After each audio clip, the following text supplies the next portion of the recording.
And we welcome you in to the final hour of America's Forum for this Wednesday with Miranda Kahn, J.D. Hayworth, and Miranda. You may have heard my comments during the way I see it.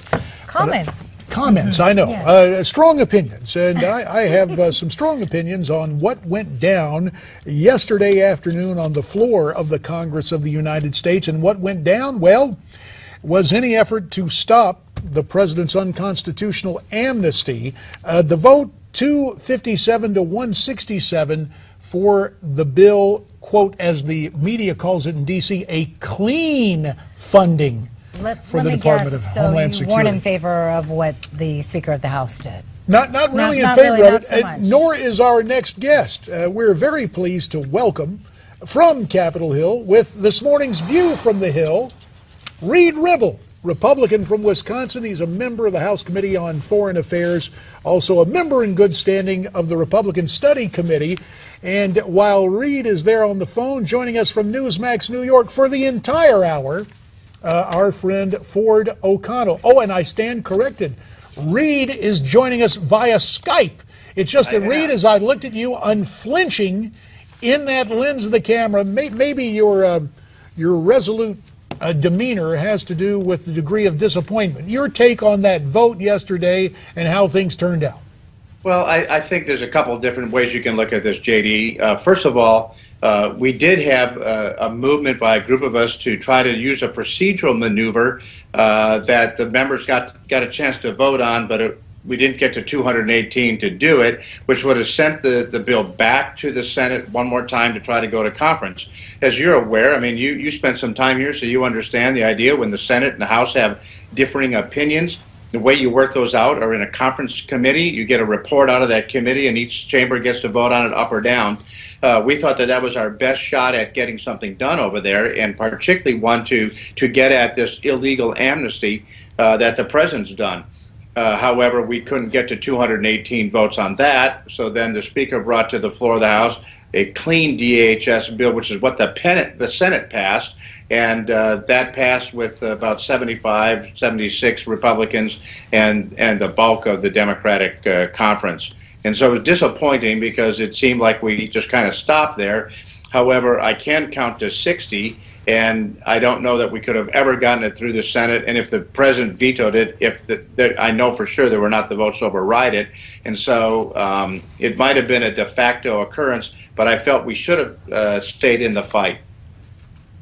Congressman, pardon my ignorance here. What I don't get is, with terrorism constantly in the headlines and with you having an inability to get 60 votes in the Senate, what leverage did you have on President Obama in this fight? It seems to me that you brought a knife to a gunfight, congressional Republicans that is, so I don't get how you were going to actually get President Obama to pull back his executive action. No, fair enough. And the point of the matter wasn't necessarily whether the president would accept it or not, because I think everybody recognized that he would veto it. The point of the matter was to highlight what the American people already know. There's been a federal judge that said the president's action is unlawful, and so on that basis alone, the Congress should do whatever it can to prevent the president from executing an unlawful edict. And that's what the House Republicans were trying to do. But we can do the math, and we knew where this would end up ultimately. But informing the American people and talking to the American people and seeing and showing them that we were willing to do what we could here before a judge ultimately rules on it, and we believe we will prevail in that ruling. We felt that was an important fight to be in. So are you relying solely on that? Is that your only ammunition? Well, no, it wasn't our only ammunition. Our ammunition, quite frankly, is public approval. And I mean, that's really the sovereign in this nation, the American people. And so you wanted to get in this debate to have it highlighted before the American people so they could see it. But on what basis could I, as a member of Congress, vote for something that I believed would facilitate the president's unlawful action? That's not me saying it, although I believe it, and I also believe his action was unconstitutional.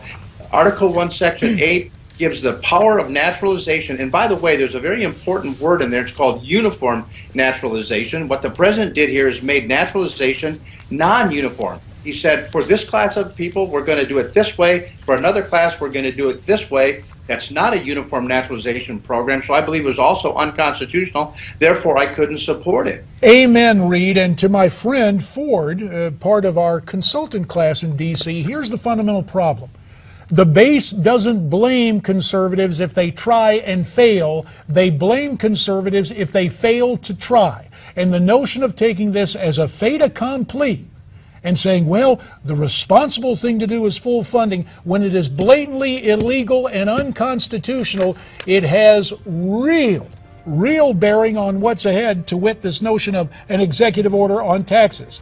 We'll give Ford a chance to come back. We're going to bring Reid back. All of that when you come back next on America's Forum.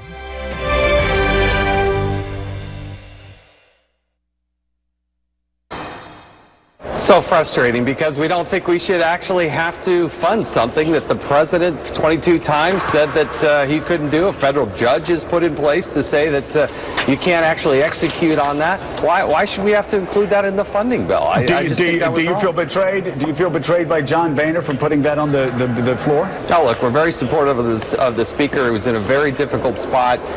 Again, my frustration is with the Democrats, not with Speaker Boehner. Congressman Jason Chaffetz, we should also say Chairman Jason Chaffetz, on MSNBC's Morning Joe today, being somewhat diplomatic to Speaker John Boehner, saying, hey, the blame belongs with the Democrats instead of the Speaker of the House. Of course, plenty of blame to go around, including the United States Senate not trying to break a filibuster. You heard what I had to say. We're going to continue our conversation. Congressman Reid Ribble of Wisconsin, Skyping in from the Hill, but also my good friend and Republican consultant Ford O'Connell from Newsmax, Washington. Ford, I got in my rhetorical licks before the break. Your turn to respond to the situation in which Republicans find themselves. I think that everyone on this panel agrees that Obama's actions are lawless. Here's the problem, JD, and both of you know this as congressmen, and that is principle doesn't win tough legislative fights, messaging does. And the Republicans got outflanked on messaging. It wasn't until 2 days before this fight ended that actually folks like Jason Chaffetz and everyone else basically came out there and said, on a loop, over and over, 22 times the president said he didn't have this authority. 9 Democratic senators said he overstepped his authority. The majority of Americans don't agree with Obama's executive amnesty. And frankly, this violates the Constitution. But we didn't win the messaging game, and that is my problem. And when you get outflanked in the messaging game, I have a hard time believing that we're going to beat Obama down the line, because we're going to have more of this.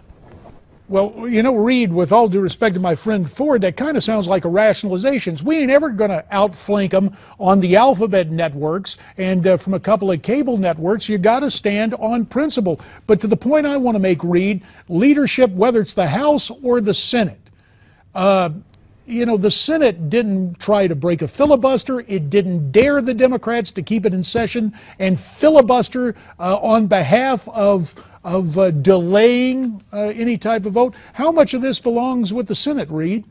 Well, I mean, you have to put a lot of it on the Senate. The House acted 5 or 6 weeks ago. This is one of the cases, JD, where I actually agree with Ford. I think 5 weeks ago, had we started and had our leadership started to actually start talking about in front of the American people for 5 weeks on the Senate's inaction in this regard, we could have won some of the public forum and some of the public debate. And I felt with that we responded too late. When the Speaker brought forward an idea last week to go to do a short-term 3-week funding idea and demand that the Senate go into conference at that point, 3 weeks might have actually worked because we would have had enough time. I actually voted for that because I felt that that would help us with the messaging that Ford just talked about. But some conservatives disagreed, and that vote went down, and so therefore we actually reduced some of our options. Part of our problem here is that there are tactical disagreements on how to do it. But I want to come back to the Senate. For over 200 years, and Harry Reid complained about this when he was in the majority and the minority was refusing to go to conference, he complained that for 200 years, The way that two chambers in a bicameral system of government work out their differences is in a conference. And now here he is totally opposing. Congressman, one quick question. You're making the case that we should get rid of this filibuster. Don't you agree? And don't you agree that the problem here is the 9 Senate Democrats who put partisanship in rigging the electoral ballot box going forward over basically constitutional prerogatives? And I see this coming up over and over. Do you agree that we need to get rid of the filibuster going forward? I think you can do it in a way that still preserves minority rights, but would actually help us govern. For example, you could remove the filibuster right and go to a 51-vote rule to go to conference. I think that that's a pretty basic civics lesson that no one should be fearful of actually having that, because individual members will still have their vote on the report itself. I think you can do some modest reforms like that. The one concern I have about removing the filibuster in its totality is that at some point, if there's an entire sweep by the progressives, they're going to be totally unfettered. And I think that that's a dangerous risk and one that I wouldn't be willing to take. However, I do think that there are some steps that would make the Senate more functional. Another thing that they could do is actually make the filibuster a real speaking filibuster, not someone that calls it in from their office. But I'm not in the U.S. Senate. I'm in the U.S. House. And mindful of the fact you're in the House, Reid, 15 seconds. What about John Boehner? Does he hang on as Speaker? Oh, yeah, I think the Speaker's fine. I think what you saw yesterday, J.D., was democracy at play. In fact, having a vote like that allows voters to now begin to enforce the principle of moral hazard on elected officials because they got to see where they stood. So I think the Speaker's he's going to be fine. Well, he had company, 75 Republicans voting with the Democrats, abandoning the Hastert rule. When Denny was there, nothing came to the floor unless a majority of Republicans were willing to go along with the Speaker. That didn't happen yesterday. Reid, we appreciate your candor. Thanks so much. Ford, hang in there. And when we come back, Dave Ehrenberg, noted Florida political attorney, will be here. Stay with us.